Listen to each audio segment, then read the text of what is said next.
Hello and welcome to our webinar, 3 Web Strategies to Create an Active User Experience. My name is Cody Hobbs, and I work for System Solutions as a configuration technician and as a marketing and research analysis. That means that I look at current trends in the association world and see how they are marketing to their members. Hi, I'm Tanner Force. I work within the marketing strategy department at System Solutions. Also, one thing unique about System Solutions is it's a whole bunch of different mindsets working together, and I have the fortunate ability of being a millennial to look at it from that perspective. Okay, so first we're going to give you a little bit of an overview of what you can expect to get out of this webinar. We're going to talk about the cold, modern online environment and how you as an association can add a little bit of warmth by being a personal space in an impersonal world. We're going to talk about how you can accomplish this by shifting from a passive engagement strategy to an active engagement strategy. The meat of this presentation, we're going to go over 3 different strategies that can move your membership from passively engaging to actively engaging in this modern environment. Okay, so first, the modern online environment. It's like NASCAR. Content is presented in a way that it should be zoomed through. And this is kind of a problem because people aren't really stopping to pay attention to the content that your association is providing for your members. One of the things that has fostered this environment, I call the Facebook effect. Have you ever seen your kids or been out to dinner and looked at someone scrolling through their Facebook feed on their phone and noticed just how quickly they were kind of scrolling through their feed? They weren't stopping to really pay attention or take in what they were looking at. They were just kind of mindlessly scrolling through their feed. It's weird how Facebook, when people have so many friends on that platform, can feel impersonal.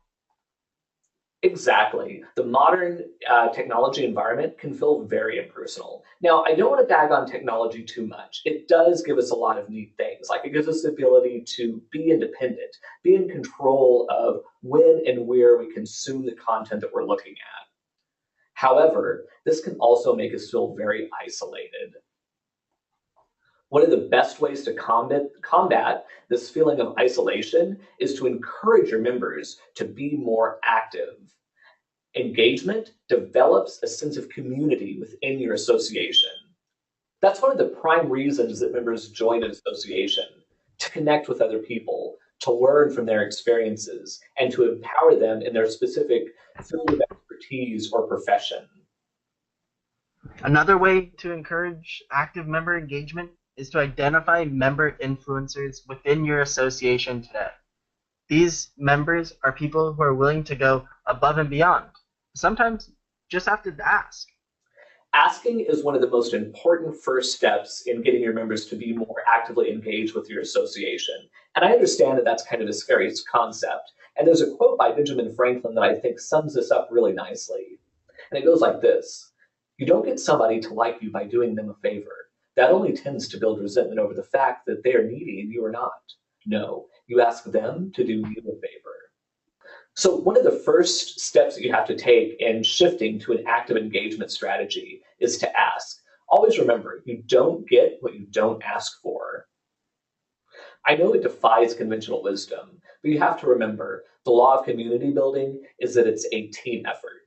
So now that we've covered the first step and how to get your members to actively engage with your association, I think we need to take some time and talk about the difference between active versus passive engagement. When we think of these different engagement styles, it's easy to get confused because there's only slight discrepancies between the two. Passive engagement is opening or reading a newsletter, or maybe listening to your webinar, or following you on social media. However, we want members to take the next step and have an active stance in your content. So that's having them share or comment on it, as well as talking and engaging in your events and in your webinars. And lastly, having your members engage with you on social media goes beyond just following you. It goes into having a discussion with you online. Those are some excellent points. And to kind of sum it down to its most basic concept, active engagement is doing. Now that we've defined what active engagement is, we're going to give you the 3 web strategies to foster an active engagement environment within your association. The first strategy is to get your members to slow down when they're moving through your website and moving through your content. Next, you want to make sure you identify member influencers who are already actively engaging. And once you have those key member influencers identified, we're going to talk about how a gamification strategy can help to encourage a long-lasting sense of engagement with your association.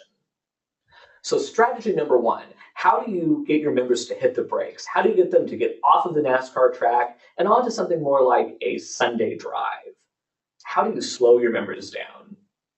Cody, this goes against all of my conventional wisdom of you need to produce content and you need to produce enough content to get heard in this vast sea of information. And that's a very good point, Tanner. One of the strategies that ad-funded websites use is they need to get the people that are coming to their websites to do as many ads as possible. So for them, it kind of makes sense to have their members click through as many pages in a single sitting as possible. That way they can get as many ads as possible shown on their website to generate more revenue. But associations are a little bit different. First, their primary source of revenue comes through things like member dues and member fees. Second, one of the most valuable things that an association has to offer is the content that they provide. If they focus on providing just more content and getting their members to munch through it as quickly as possible, it devalues one of their most valuable resources, the awesome content that they have. So how do you accomplish this? How do you slow your members' roll? Well, one good way to do this is by having them take a very short yes or no survey before opening an article. Let's say you posted an article on a local proposition that affects whatever area your association is operating in. Say before the member gets to that article, they have to answer a survey on what their knowledge level is on that proposition. Doing this will help to prime your members to be ready to be more actively engaged with that content. And it also forces them to kind of slow down instead of just flying into the content and flying through the content. Some other ways to do this are by hosting online group activities. Just remember, quantity is not the same thing as quality. More isn't always better. It's important to focus on creating more valuable content than just more content in general. And again, I know I've said this before, but you have to ask your members to be engaged with you. If you don't ask, then chances are they're not going to do it.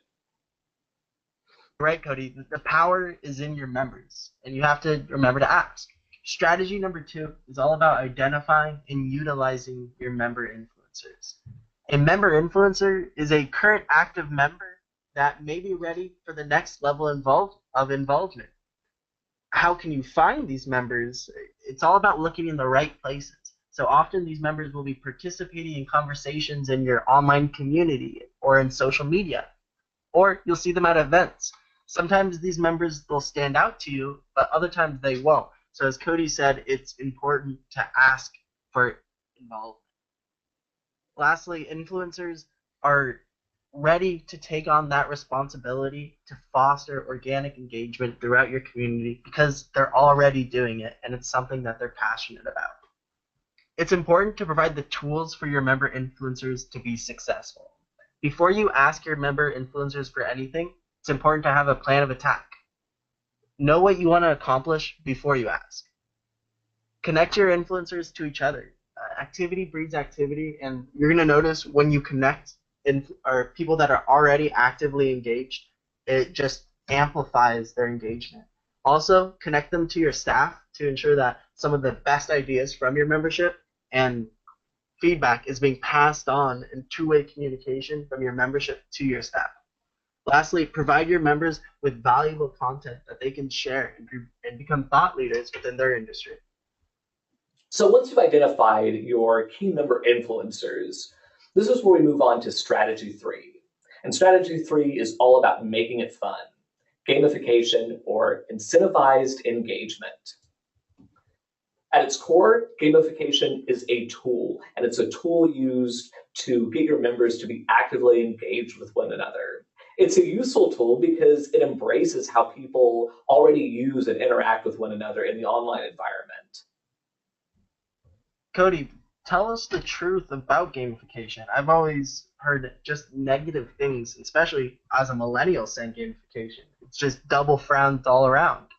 You're absolutely right, Tanner. There are a ton of misconceptions out there about what gamification is.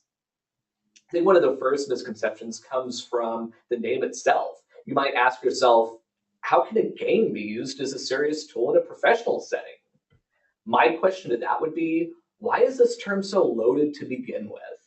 I think the primary reason that gamification is such a loaded term is that we have a preconceived notion of what professional looks like.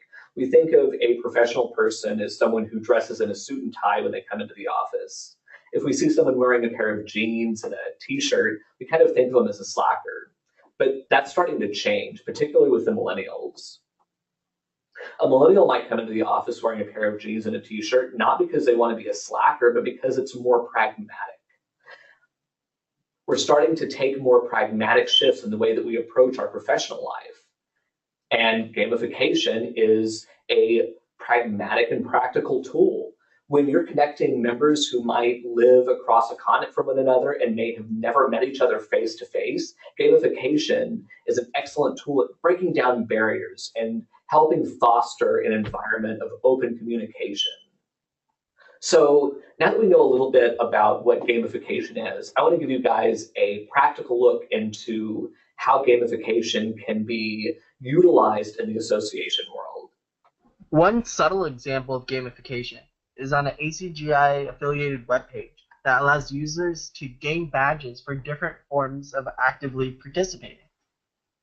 You can earn a variety of badges from a cup of coffee for setting up your account and your first comment to other badges depending on if you replied to a comment or you sent a direct message to another member. All these different methods are about breaking down the barriers to member communication and connection, and gamification does just that. So that's an excellent point.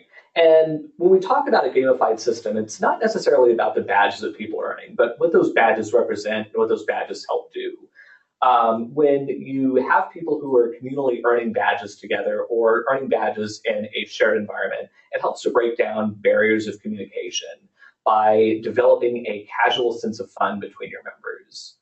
One of the great things about a gamified system is it resonates with different personality types differently. People who have more of a competitive personality type may want to earn more badges than anybody else. People who have more of an explorative personality type may be excited about getting those little unexpected rewards for doing things that they're already going to be doing, like posting a comment on an article or replying to a particularly long thread.